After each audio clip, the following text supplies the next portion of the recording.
You are listening to the Fly the W670 podcast. It is season number 3. It is episode 29, the Cubs surprise show. Hey, don't forget to listen, download, review, and most importantly, subscribe to the podcast. Follow the socials.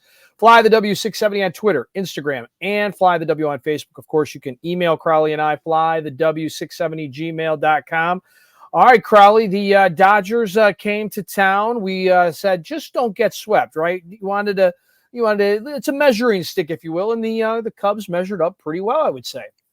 Yeah, it was an amazing weekend. I was down at the games Friday and Saturday, and between all the Dodgers fans that had come into town and just everything going on, it definitely had like a fun playoff vibe atmosphere, especially for a series in April. You know what I mean? Yeah, Friday's game had a little bit of everything, and you're absolutely right. Playoff temperament, if you will, for sure. And, game one, when we talked last time, we made our predictions. I think we were both, we didn't feel real good about that, especially after Kyle's first start against Texas and Bobby Miller had been looking so great. Elk Grove born, played his high school in McHenry. When I was there was a huge contingent of friends and families of his at Wrigley. It was also his birthday. So the fans were kind of in the family section, like a little bit towards the Cubs dugout in the 100 section. And, it didn't look good early. Dodgers loaded the bases, and with 2 outs, Teoscar Hernandez, who had himself a hell of a weekend, he singled. Dodgers are up 2-0. To be fair, though, there was a single by Will Smith that should have been caught by Happ. He doesn't make the play. But the Cubs offense decided that they were not in the mood for a homecoming or birthday celebration for Miller. He struck out the first 2 out of 3 Cubs that he faced, and I'm saying to myself, oh boy, here we go. But the second inning, different story with 1 out. Dansby Swanson homered to center to put the Cubs up 1-0. Michael Busch walked, and then Nico and Nick Madrigal singled to score Busch. Game's tied at 2. Yan Gomes is going to fly out for the second out, but then Ian Happ walked to load the bases. Wild pitch scored Nico to give the Cubs a 3-2 lead. And then Seiya Suzuki doubles to clear the bases to put up the Cubs 5-2. Crowd is chanting MVP, MVP for Seiya all weekend long. Bobby Miller's day is done after 1.2 innings, 4 hits, 5 runs, 2 walks, 3 Ks, and a wild pitch. That was Dustin. I was shocked. Yeah, I was too. And that was great. I mean, I didn't think it would be a very high scoring game. That's for sure. That game in particular. So yeah, I was as shocked as you were. I was worried it was going to be a high-scoring game, except in the wrong direction for the Cubs. In the third, Michael Busch, who was traded by the Dodgers, hit a solo home run, 6-2. The Dodgers weren't just going to lie down. In the 5th inning, Mookie Betts hit a leadoff single, and Shohei Ohtani hit a home run that just landed fair of the right field foul pole. Freddie Freeman would walk, and Will Smith would double, and the Dodgers cut the Cubs' lead to 6-5. Kyle Hendricks' day was done, and he couldn't record an out in the 5th. He went 4 innings, Dustin, gave up 8 hits, 5 runs, 2 walks, and 4 Ks. Drew Smyly came into the game and ended the inning, but not the start again you're looking for Kyle Hendricks. I know that we're talking about execution and all that stuff, but that's the second game in a row where he's finding a lot of bats and then they're scoring a lot of runs. Right. It used to be the whole soft contact thing with him, but a little too much hard contact. And again, these are the Dodgers, right? I mean, they are a very good team. It's a really good lineup. But as we said when we started off this episode, this is kind of a measuring stick, if you will. And, I wouldn't feel comfortable at this moment. A long way to go. Interesting listening to Pat and Ron and Zach this afternoon on the radio for a portion of the game, talking about it's going to be 5 months. The NFL season will have kicked off, Crawly, by the time the Cubs and Dodgers play again, and that will be obviously out in LA, but not until September. Your summer break will have come and gone before the Dodgers and Cubs get back together.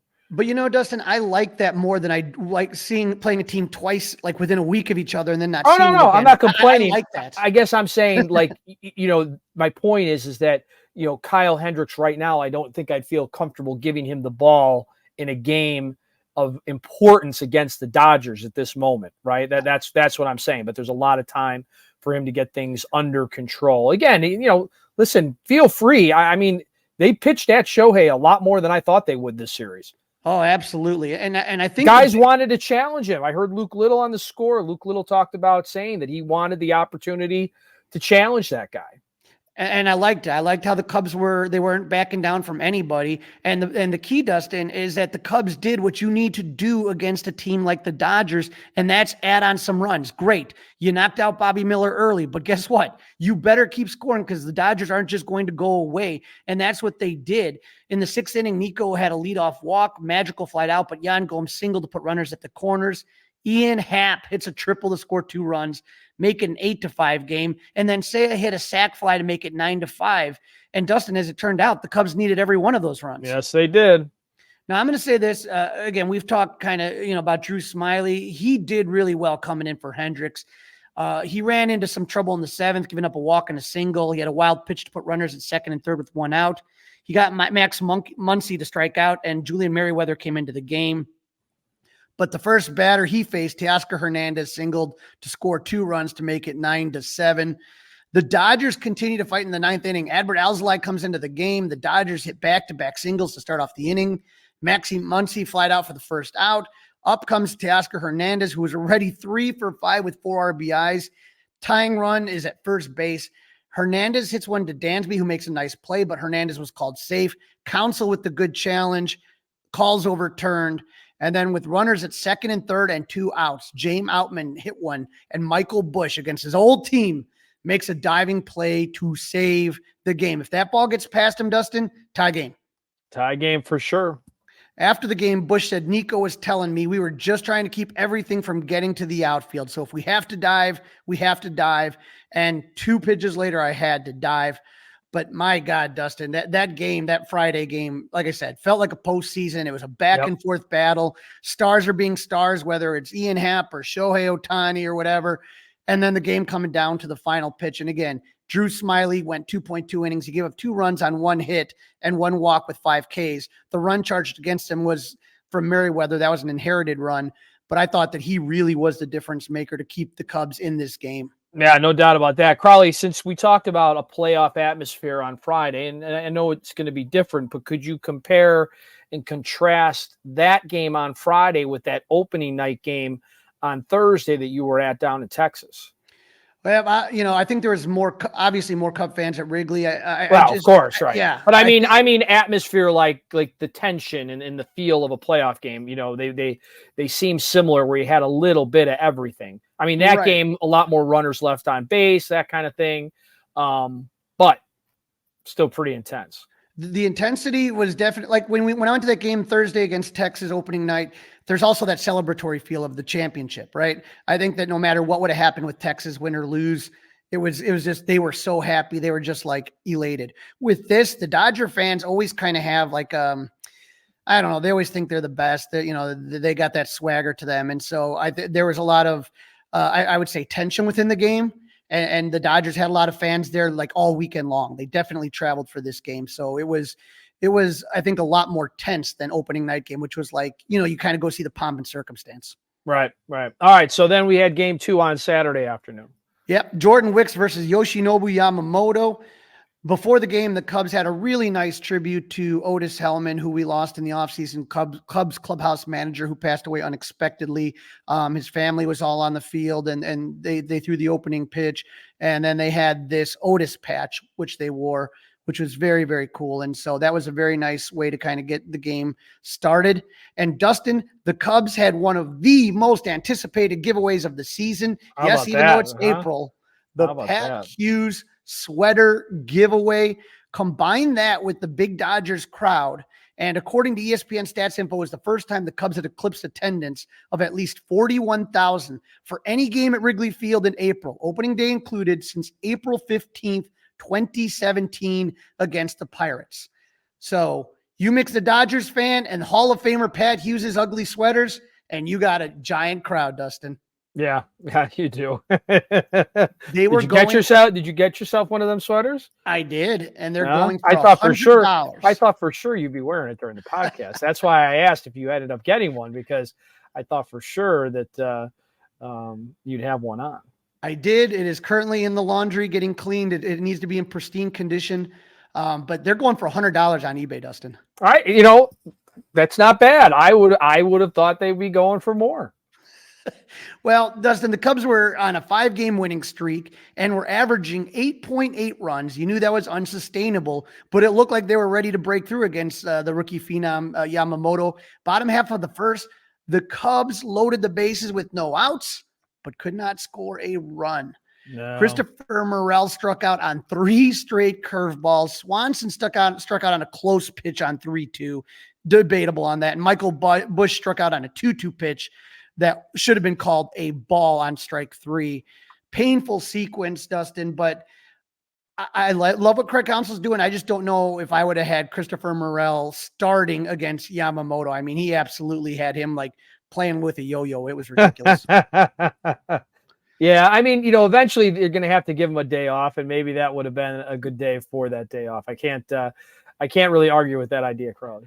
Now, the Cubs loaded the bases again in the second, but Yamamoto was able, at least this time there was 2 outs. He struck out Cody Bellinger. So twice the Cubs had the bases loaded in the first 2 innings, no runs to show for it. And Dustin, when you have a good pitcher on the ropes and don't take advantage of it, you're going to run into trouble. That's what happened to the Cubs. After the strikeout of Bellinger with the bases loaded, Yamamoto retired the next 9 batters he faced. He was as good as advertised, and that ball was moving around everywhere.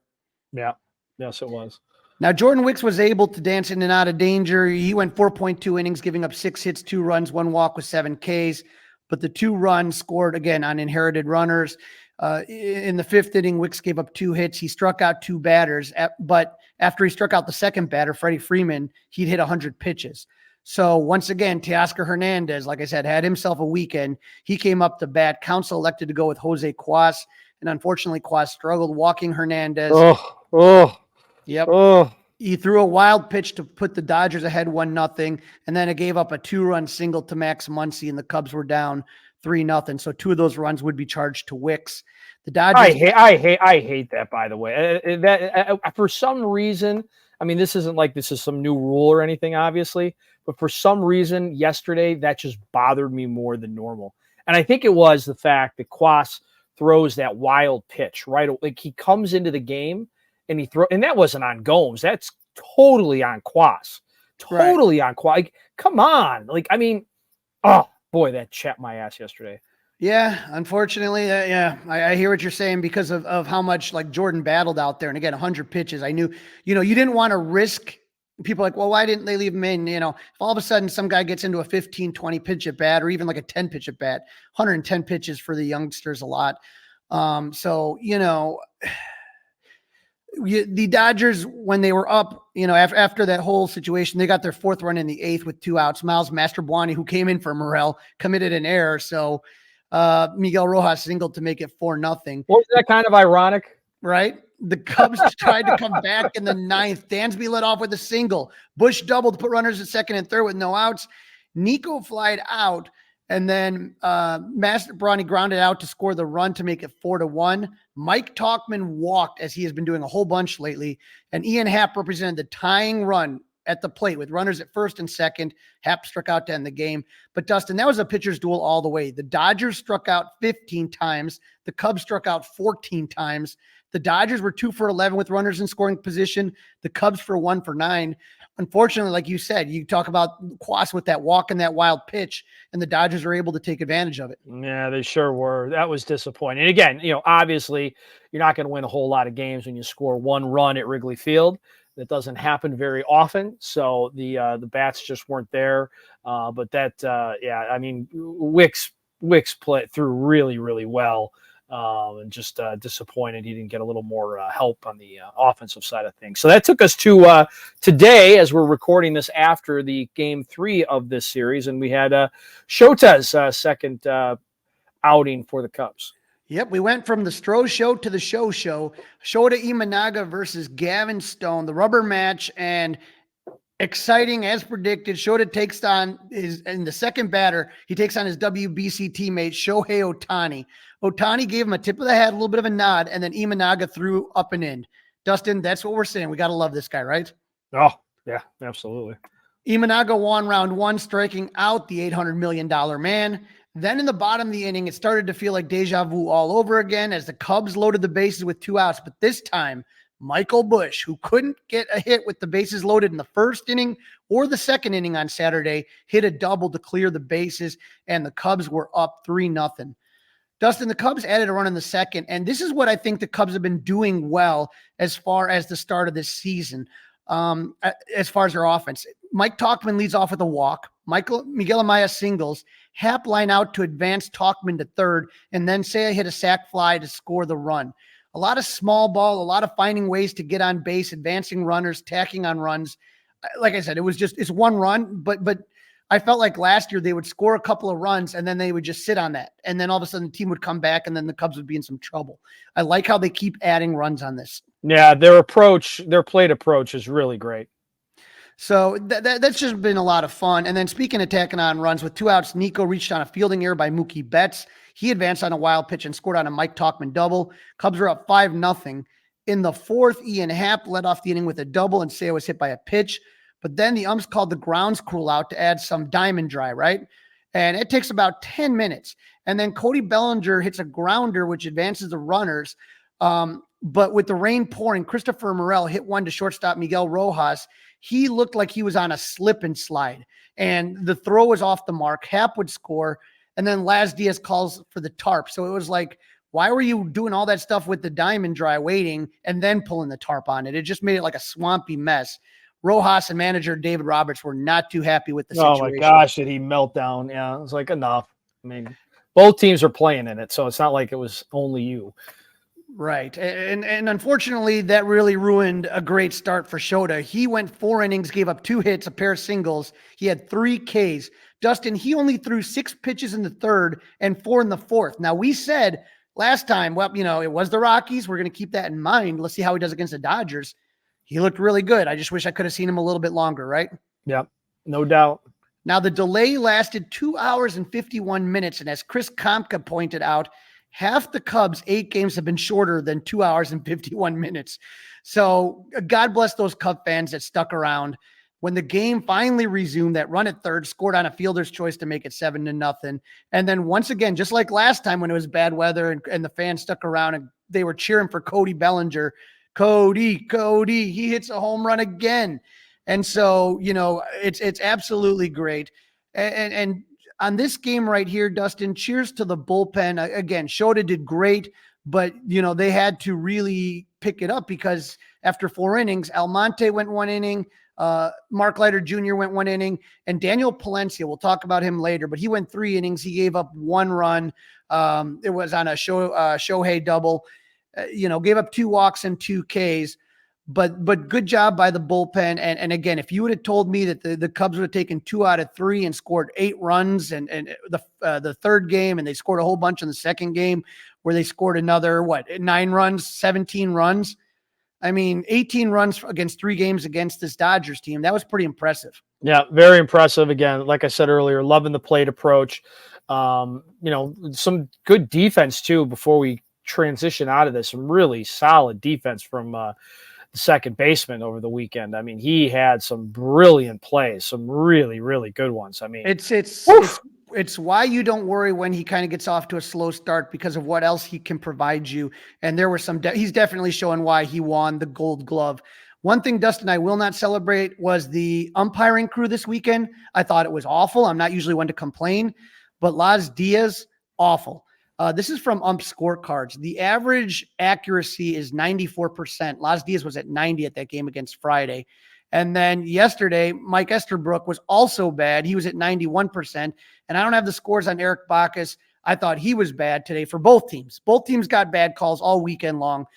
MLB's got to somehow do better than this. And the way that they approached this weather delay today was just as awful as well. And again, God bless the Cub fans that sat through that game, and another tough weather game. But Dustin, if MLB is insisting on all 30 teams playing each other, then you got to be smarter. You can't have the Dodgers coming in at April. It just doesn't make sense. Not even a little tiny bit. Not at all. You are listening to the Fly the W670 podcast. This is episode 29. It is season 3 and the Cubs surprise Shohei. In this segment, Crawly interviews Beau Thompson. This is a story you are not going to want miss. I was wowed when I saw this story, and I cannot wait to hear this interview that Crawly did. Again, don't forget to listen, don't forget to download, don't forget to review, and don't forget to subscribe to the Fly the W podcast. Joining me now on the Fly the W podcast. If you watched the game on Friday, you saw him honored on the field. My friend, Beau Thompson, Mr. 1 million Cubs. How you doing, Beau? Hey, I'm doing good. I'm recovering from a long weekend, an exciting weekend. Definitely an exciting weekend for you and all of us that have followed you through your journey. Why don't you tell our listeners a little bit? You are known as at 1 million Cubs on Twitter, and you decided one day to collect a million Cubs card. How does that all come about? I've been a lifelong collector. I've been collecting Cubs cards since I was a little kid in the mid 1980s. And I've been a Cubs fan since I can remember. I've always loved Cubs baseball cards, and throughout my childhood, adulthood, I collected Cubs cards. I got back into collecting pretty heavy in about 2012, and over the course of a couple years, had bought some collections and accumulated about 1 million total cards. And a lot of them weren't worth anything. So I thought maybe if I trade the Cardinals and the Brewers away, there's going to be Cardinals and Brewers fans that will trade me their Cubs cards. And so I thought with my 1 million cards total, I'll use that as currency to acquire Cubs cards, and started that in December of 2017. So 2017, you put the goal 1 million Cubs cards. And, you and I met over the years at different card shows at Club 400, and eventually you became my CubsCon roommate. And people, I think, started to get to know you with the Cubs card-o-meter. If you are watching on the 670 The Score YouTube channel, there it was back when you only had about 400,000. And I don't know what it is about the placard, but it seemed to get a lot of attention. It did, and it's a blatant ripoff of the Sean-o-meter. And I thought, hey, what better way to kind of bring attention to my project and wear the sandwich board and update the count. And it's something that I found early on. People really got excited following the numbers, and people always, whether it be on social media or at card shows or the convention, people wanted to know what my current number was. I think we just, as humans, have that fascination with numbers and chasing goals. And, that really took off, and people were always looking for that number to change and see where it went through the years. Now, is there one card that you feel really like kind of changed your trajectory as a card fan? Something that you just looked at and you're like, this card is just special, and that really kind of got the itch going for you? Absolutely. 1989 was the year that I really developed my love for baseball cards. Of course, that was a great year. The boys of Zimmer. Back in the 80s, couponing was big. My mom was a big couponer, and one of the cereal brands had a deal with Topps. And if you sent in so many UPC codes, you would get a team set from Topps of your favorite team. And so my mom saved enough UPC codes sent away for a Chicago Cubs team set. Back then, you had to wait 6 to 8 weeks. And I still remember getting it in the mail and opening that pack and seeing Mark Grace and Ryan Sandberg and Andre Dawson and the one card that the guy wasn't even wearing a Cubs uniform. He was the #1 draft pick, Ty Griffin, the year before. So those cards just cemented my love for not only baseball cards, but Cubs baseball cards. And I got to tell you, Beau, as I kind of watched your journey and you go on this epic adventure, it's grown. And now you have a YouTube channel. How many followers do you have on that YouTube channel? I mean, it's a ton. Yeah, 3,500 somewhere, 3,600 somewhere in that capacity. And, it really took off. It took a while to take off. And I was doing a daily during COVID. I was working from home. So I have a radio background, and I'm just going to do kind of like a morning. It's almost like a video journal through these times where I don't have a water cooler to talk about last night's game, or, if we did carry out from a new restaurant. So I'm just going to talk about it on YouTube and see if anybody listens. And for the first year, it seemed, maybe 2 years, I had about 12 listeners, and then it's just grown and grown. And, yes, right after the event at Wrigley, I had over 800 live viewers tuning in to hear about my day. So it's really taken off. So the other fun thing is it's not just your typical fans that are getting involved in your hobby and the collection, but it's also players. Here's a picture I have right now of you at CubsCon, and you're ripping packs with Glendon Rush and his son. I mean, how funny is it for you when Cubs players kind of contact you and say, hey, let's talk about some trades. Let's talk about baseball cards. It's surreal. Because it's fun that we can share that passion together. And, it's surreal. I used to collect Glendon Rush when he was a player in the Cubs, 15, 20 years ago. And here I am hanging out with him, ripping packs with him and his son at Cubs convention. The same night, John Lieber is a big collector himself. And he's like, yeah, I brought some Babe Ruth cards that I'm selling to a guy who's flying in for him. He's like, you want to go check them out? So go up and check out some Babe Ruth cards with John Lieber. So it's really cool that, the players, whether they're retired players or there's a lot of current players that are collecting, whether it's their cards or their teammates' cards, it's really cool that we can share that hobby together. And not only that, here's you in spring training, and you're here with Ethan Roberts and Luis Verdugo and his brother. I mean, you're sitting at the hotel lobby right next to Sloan Park, and these guys are coming to you to break cards. Do me a favor, tell our listeners, what's the difference between ripping and breaking? So breaking is kind of, they're essentially the same but totally different. So breaking is where, and it's usually a breaker or a card shop.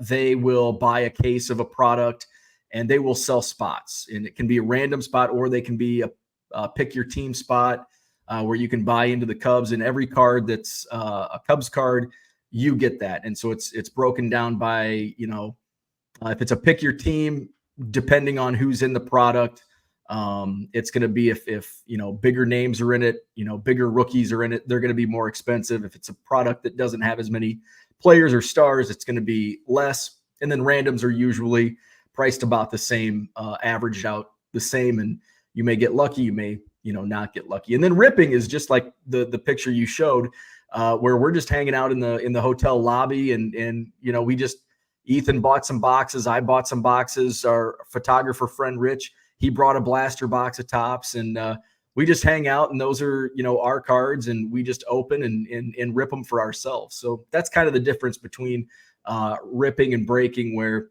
essentially we're opening boxes and packs, but breaking is more of for-profit businesses, and collectors will buy into those breaks. It's almost like a raffle. Yeah. It is definitely a form of gambling. And see, that's the thing, is that, going to all these different memorabilia shows, I have just seen the card market grow year after year after year. And it seems nuts now. When we were kids, it was, you just buy a set of cards. There's a set that you collect, you traded. Now it's just like, they have cards that have uniform patches in there. They have cards that, different rainbow colors. It just seems like a foreign world to me that has just grown immensely from, say, the 80s when you and I started, opening cards. It is. And I've had so many friends that have that either are not familiar with today's baseball card market, that collected at, growing up when we were kids.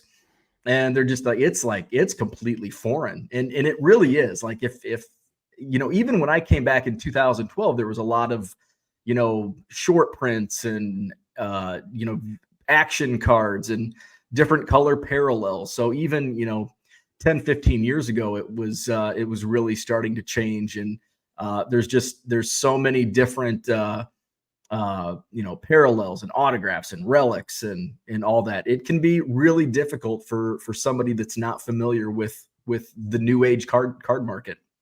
Now, I get this question all the time about my memorabilia collection. If your house is on fire and there's only one card you can grab to save, what are you grabbing, buddy?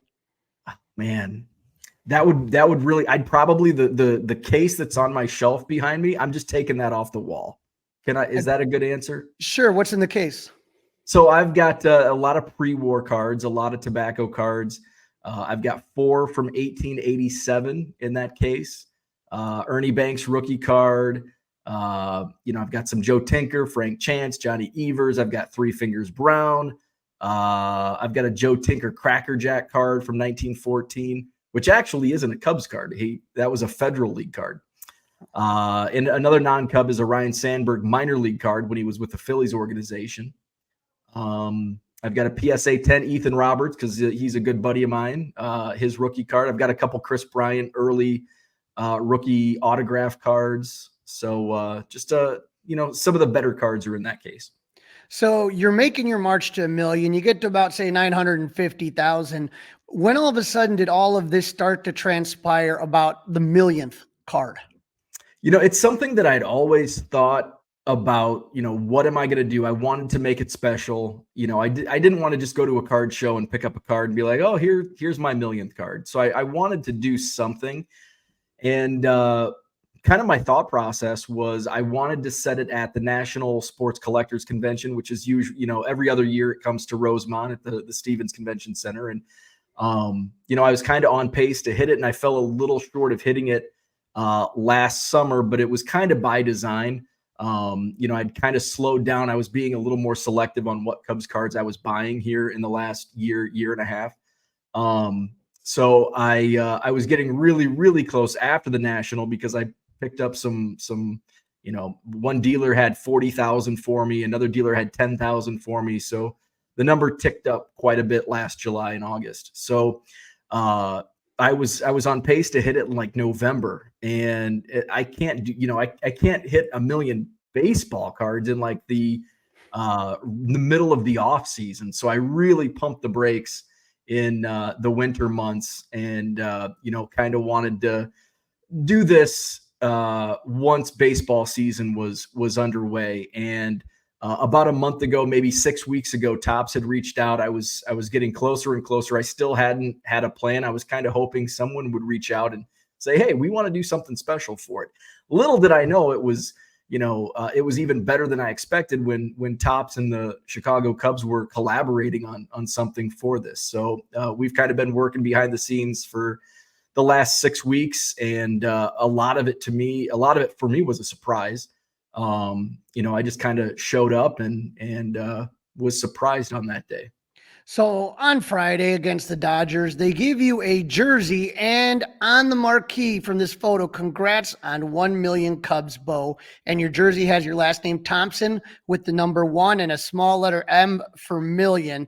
I mean, what was it like to see your name on the marquee like that? Unbelievable. That was the only details I knew about the day was Topps and the Cubs were collaborating. They were going to give me my millionth Cubs card. I didn't know what it was going to be. I knew I was throwing out the first pitch. That's it. That's all I knew. And when I first checked in with them, the Cubs had given me the jersey, and I'm like, hey, this is pretty cool. My own jersey, and custom like that. And then Stevie with the Cubs, with the Topps crew, and my wife and a couple friends, we take the walk to the marquee. And I just thought I thought it was like a meeting place. Like, hey, we're doing. Yeah, I had no idea like my name would be on the marquee. So they said, look at the marquee, and I looked up, and there it was. So that was just unbelievable, surreal, amazing moment. And that was just the beginning. And, you get ready, you're getting ready to throw the first pitch. I got a couple, I have, there's you kind of right here getting ready and all that. And as you kind of get up there, did you start to feel a little bit of nerves? No, I had the most nerves on the drive in. That was probably the most nerves because it was just me and my wife and my friend Scott in the car, the last hour drive into the city. And that's probably when I had the most nerves. Once I got to Wrigley, there was so much going on. I was basically, Topps was recording. Topps had a film crew like the whole morning. And, so there was a lot of stuff to distract, which was great because it distracted me. I'd rather be distracted and be boom, boom, boom. So it takes my mind off of, what was really happening. So once I got out there, I was a little nervous, but, I had so much support there. I had four or five of my high school friends that came in. My mom and some cousins were in town. The Club 400 group was there. So I had a lot of support there, and I was really at ease. And just walking out on Wrigley Field and the fans in the stands hearing my name being announced, and it was all surreal. And so here's you throwing the first pitch. I'm going to tell everybody it was a strike. That's my story, and I'm sticking to it, Beau. We'll leave it at that. And here's you with Clark, and that's where you're going to get your 1 millionth card. And the box that they sent it in was really cool. And the card was a picture of you. There you are with your 1 million, with the sandwich board, with the finally hitting the 1 million. I mean, how surprised were you when you opened that box? I had no idea what was coming, and to open it up, I'm like, whoa. First was like, well, that's pretty cool. That's a card of me. And then for those not familiar with baseball cards, so Topps has for the Chrome cards, they have rainbow. So there's each color has is serial numbered. So usually green is of 99, reds are numbered to 5, and then the 1 of 1 is like a gold vinyl finish, and it's a superfractor, and it's a 1 of 1. And so this is a superfractor, and I didn't find out until after we went down into a green room post pitch. They handed me a stack, and there were base cards, so like regular base cards that went with it. So it was just how cool is that's, as a baseball card collector, that's like your dream, like to have your own card. That's a dream. So well, I can tell you, I got one of them right here. This is my signed Beau Thompson baseball card, which I got, I should have had you number it because mine was pretty early, I think. Yeah, but you were one of the first ones. It was, it was a lot of fun. And I guess what I appreciate about you is that you really, it's not just about you and your collection, but you really try to spread the joy of it. Every spring training, I know that you like to bring packs of cards for kids to get. You pull your doubles. Tell everybody about that. Yeah. So, I go out, I love autographs, and I like getting autographs on the backfield with the minor league guys, and standing on the pathway between Sloan Park and the headquarters there at Sloan Park. And, often you'll see, there's a lot of kids that get autographs too. And oftentimes, especially on the backfields with the minor league guys, or, guys that don't have too many cards, a kid doesn't have anything to get signed. So a couple of years ago, I'm like, I have plenty of extras. So I'll bring some stuff. And if I see a kid that needs, something to get signed, I've got some cards in my backpack. And then last year, a lot of us from Club 400 were down there, and some had kids. I'm like, hey, I'll bring cards for your kids. And then this year it's like, I'm just going to bring cards for all the kids. And so brought down a big box of cards, and, had packs. Just set them on the table at the tent, at the tailgate tent, and give cards away, and just trying to spread the hobby and spread awareness, because I think that's good, to share that passion, that hobby with others, whether it be kids or even adults, and getting players to get their collecting going as well. Well, Beau, where can our listeners watch you on YouTube? What is the name of your channel if they're interested in learning more about baseball cards? And it's not just Cubs cards, but baseball cards in general. Absolutely. It's 1 Million Cubs on YouTube, and pretty much all my social media platforms are 1 Million Cubs branded also. So I got to ask you, 1 million, you've hit the number. Now what happens next? Now I need to sort and organize, because I've got a lot of boxes, a lot of boxes that, I could open up, and there's Ryan Sandberg rookie cards, and then there's a bunch of commons, and then there's maybe a tobacco card. So I've tried to split the higher end stuff. Some of it's in my showcase, some of it's in some other cases. So just to get that separated, and then because I love the statistics behind it. And, I want to say, well, I've got 7,014 Sean Dunston cards, or I've got, whatever number of Les Lancaster and John Lieber. So, I think that's kind of fun. And so that's kind of the next goal, which it took me 6.5 years to collect 1 million. I think it's going to take a lot longer to get 1 million sorted. I have a feeling one day in your beautiful basement, they're going to be displayed, and that's going to be like a museum. And I want a personal tour, Beau. Hey, open invite anytime. Come on up. Well, thank you so much, Beau. And you know what? The Cubs also won on your Friday, which makes it even more special. But Beau, thank you for jumping on. And again, you got a great heart. You put up with me at CubCon every year and in spring training. And you're one of those guys that, like I said, just really, you are what's good about the hobby. And and with any hobby, you're always going to have some guys who are just like, come on, dude, you're one of the good guys. And I'm glad you were able to get this honor. And thank you for jumping on the podcast. Thanks, man. I really appreciate it. All right, it is season 3, episode 29 of the Fly the W670 podcast. So, Crawly, nice start for the Cubs. They picked up their 6th win this afternoon. Let's take a look at the standings. Let's talk about them. Yeah, right now, Pittsburgh is still defying the odds. They're 8-2 in their last 10, and that's their record right now. So off to another good start. Milwaukee, impressive, 6-2, but the Cubs now are 6-3. They're 6, so pretty good. Pretty good there. The Reds at 5-4, and then the St. Louis Cardinals in last place, 5-5. Again, we shed no tears for the St. Louis Cardinals in last place. So. And this is very eerily similar to the start of last season. It looks exactly the same to me. And so, yeah. You know what, though? Here's the thing is that I think the Cubs have a tough April. So the more when the Cubs do good in April, I always feel better. I feel like that once that, late May, June, July, August, and Wrigley's rocking and that summer months are happening, I feel like the Cubs are better. It's just don't fall far behind April, May. Stay within eyesight of the division leader if it's not you, and then make your move come the summer months. Right. Absolutely right. The injury front, some good news and some bad news. Yeah, the Cubs got some bad news today as Julian Merriweather was put on the 15-day IL with a right shoulder strain. Let's hope it's nothing more than that. He pitched 1 and a third inning against the Dodgers on Friday. The Cubs made a corresponding move. They called Daniel Palencia up from Iowa. You got to see him today. The kid is a flamethrower. He can hit triple digits. It's just a matter, and again, we've talked about this before with these young guys, you can't walk people. And so hopefully if he can limit the walks, he can be one of those guys that can strike out a lot of guys just like Merriweather. He throws a lot of heat just like Merriweather. He's a really good player. So opportunity, next man up, right? Next man up. Another man on the way up could be Patrick Wisdom. Yeah, Patrick Wisdom was activated or played again with Iowa on Saturday. He went 0 for 2 with the sack 5 and played 5 innings at third base.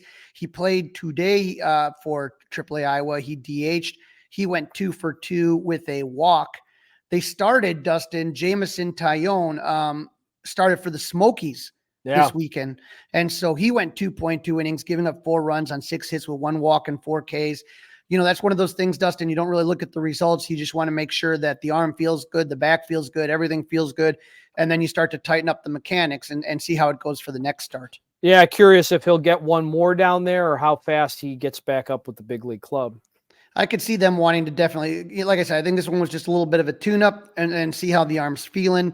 Now, whether I think he'd probably continue at AA. I don't think there's any point moving up to AAA. They want him. They figure the weather is a little better down there than it would be out in Iowa this time of year. All right, Crawly, speaking of good weather, the Cubs are headed west. They're going to take on the Padres. Let's preview that one for the listener. Yeah, last season was a disappointment for the Padres. They were in the NLCS in 2022. Everyone's expecting big things. Xander Bogart, big contract. Manny Machado, Blake Snell, Fernando Tatis coming off his steroid suspension. Juan Soto, full season of that. But they were really up and down all season, Dustin. Get this, they were ranked first in starting pitching ERA, but 20th in batting average. The offense was just terribly inconsistent. They finished with a record last year of 82-80, good for third place in the NL West. They finished actually 1 game behind the Cubs. They actually had a pretty good ending to the season, 2 games out of the final wild card spot. Last season, the Cubs took the season series from the Padres 4-3, taking 2 of 3 Chicago in late April and splitting a 4-game series, my favorite, in San Diego in early June. So, hopefully the Cubs can do the same this year. But when we talk about the offseason, Dustin, right, the story of the Padres isn't what they added, but more of what they lost. They added real late to the game Dylan Cease. They added starting pitcher Michael King, and they added relief pitcher Yuki Matsui. So after seeing, having 4 amazing Japanese players in the series with the Dodgers, you add another one here when you got this series coming up with the Padres. But think about these losses to one baseball team. Juan Soto goes to New York, right? You got Blake Snell going to the Dodgers, and you got Josh Hader going to Texas. So it really was they lost a tremendous amount of talent in the offseason. Yes, they did. Yeah, they definitely did. Yep, no doubt about it. So the Padres finished up a series with the Giants, and so they dropped game 1 3-2 on a walk-off by Thairo Estrada. They won game 2 today, or on Saturday, 4-0, with a Jurickson Profar grand slam being the big difference. And then they lost again today. So the Padres are 5-7. Limping into this with the Cubs coming in. They're not doing so well. Not a great start. Not a great start for them. And I'm guessing the Cubs are going to be a little tuckered out. I mean, boy, they might not get there till, tomorrow at this point. They got to pack up. They got to get out to the airport. Who knows about delays with the weather. So it might be a tough start for them out in San Diego. Well, we assume that Javier Assad's already out there, right? So Assad made his first start of the season against the Rockies. He's going to be going up against former Cub Yu Darvish. My favorite guy. I love Yu Darvish. I think all Cub fans one day will realize the importance of Yu Darvish. But Assad gave up no runs on 4 hits, 1 walk, and 5 Ks in his only start of the season. He features a sinker, 4-seamer, and slider. No one in the Padres has more than 1 bat against him. Now, Yu Darvish, on the other hand, 12 MLB seasons, 3 of those with the Cubs, known for his wide variety of pitchers. He's got a 4-seamer, curveball, slider, sweeper, split finger. He even learned the knuckle curve from Craig Kimbrell when they were teammates. He was the Padres' opening day pitcher against the Dodgers in South Korea, going 3.2 innings, gave up no runs on 2 hits. His next start on 328 against the Giants, he went 5 innings. He gave up 5 runs on 5 hits with 7 Ks. He took the loss on April 2nd against the Cardinals, going 7 innings, gave up 3 runs on 5 hits. The Cubs do not hit Darvish well as a team, though, Dustin. They slash 181, 233, 213. There's only one Cub that seems to hit Darvish well. Yan Gomes, of all people, 5 for 11 with 1 home run and 3 RBIs. So maybe that's why he took the day off, right? Maybe. Miguel Amaya got the start today. Yan Gomes gets fresh, and then he gets to go after Yu Darvish, whose number he seems to have. Well, let's hope that he can do some damage to you. And so game 2, the legendary TBD for the Cubs versus Joe Musgrove. Will they go with an opener again? That's what they did last time, right? Luke Little opened and Ben Brown, finished over. But why? But I guess my thing, just let Ben Brown start. I agree. Just let him start. Isn't he stretched out? Isn't he trained as a starter? Yeah. Well, what's all the monkey business going on? I don't understand it. I don't get it. I don't get it at all. Not only that, Dustin, I think Luke Little has shown that, again, all the guy does is get outs. So don't you think you need him in the back end of the bullpen? Right. I'm very confused. I just don't understand it even just a little bit. So Ben did come in after Luke Little. He pitched 4 innings, gave up 1 run on 3 hits with 1 walk and 5 Ks. That run came up after he gave up a leadoff double in the 6th. Again, Mark Leiter allowed the run to score, but it was charged to him. And so they're going to face Joe Musgrove, who has had a really rough start to this season. He gave up 5 runs on 7 hits against the Dodgers and 4 runs on 8 hits against the Giants. His last start against the Cardinals, he got his first win going 6 innings and gave up 1 run on 5 hits with 7 Ks. Ian Happ is 3 for 10 against Musgrove, and Dansby Swanson 4 for 11. And I like the start Dansby's gotten off to. Yeah, Dansby has gotten off to a good start, and it's cool seeing him walking into Wrigley the other day wearing his wife's soccer jersey. That was pretty cool. Yeah, the Red Stars. And so game 3 is going to be Kyle Hendricks versus Dylan Cease. Kyle hasn't had the start he's been looking for. Again, like you talked about earlier, maybe it's going to take him a little time, just a slow start. Against the Rangers, 3.2 innings, gave up 5 runs on 9 hits with 2 Ks. Against the Dodgers, he went 4 innings and gave up 5 runs on 8 hits with 2 walks and 4 Ks. Be careful. Jake Cronenworth is 3-10 against Kyle, and Manny Machado 7 for 17. You remember, Dustin, Dylan Cease, former Cub farmhand, traded for Jose Quintana. He was traded again this spring to the Padres. He's mainly a fastball slider pitcher. He started 2 games for the Padres. He hasn't given up more than 2 runs in either game, but has 1 loss and 1 no decision. So that's where that argument about the loss not being that important there. Right. There's the win-loss argument. Yep. Mm-hmm. Right. He struck out 13 batters in 10.2 innings. Say what you want about Cease. That's what he does. Strike guys out. Yep. The only Cub who has had more than a few at-bats against Dylan Cease is Ian Happ. Dustin, how about Ian Happ gets a night off on this one? He is 1 for 14 against Cease. Yeah, that would make a whole lot of sense. But then, the question is, what are you doing there? Are you going to, Mike Tauchman's going to play that game? You know what I mean? Like, is Patrick Wisdom going to be back at that point? Could you move Christopher Morel to left field for a game and have Wisdom playing? I just wonder what they would do in that situation. I think Tauchman, again, he doesn't have the hits, but he's doing a lot to get on base. He's made some good defensive plays. I don't want it to be Miles Mastroboni, okay? Let's just put it that way. How about Garrett Cooper, DH? All right, there we go. See what we can do there, right? Yep. All right, hot and not time.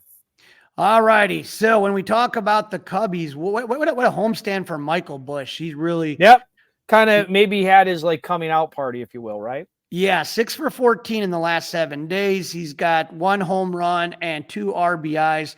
He's looking really good. Seiya Suzuki, I told you, they're chanting MVP at Clark and Addison. 7 for 17, 2 home runs, 9 RBIs, 5 strikeouts to 4 walks. Think about that. And then we talked about Dansby Swanson, 7 for 18 with a home run and RBI, 3 walks to 5 strikeouts. So he's keeping it right there. So I love that start that he's getting off to.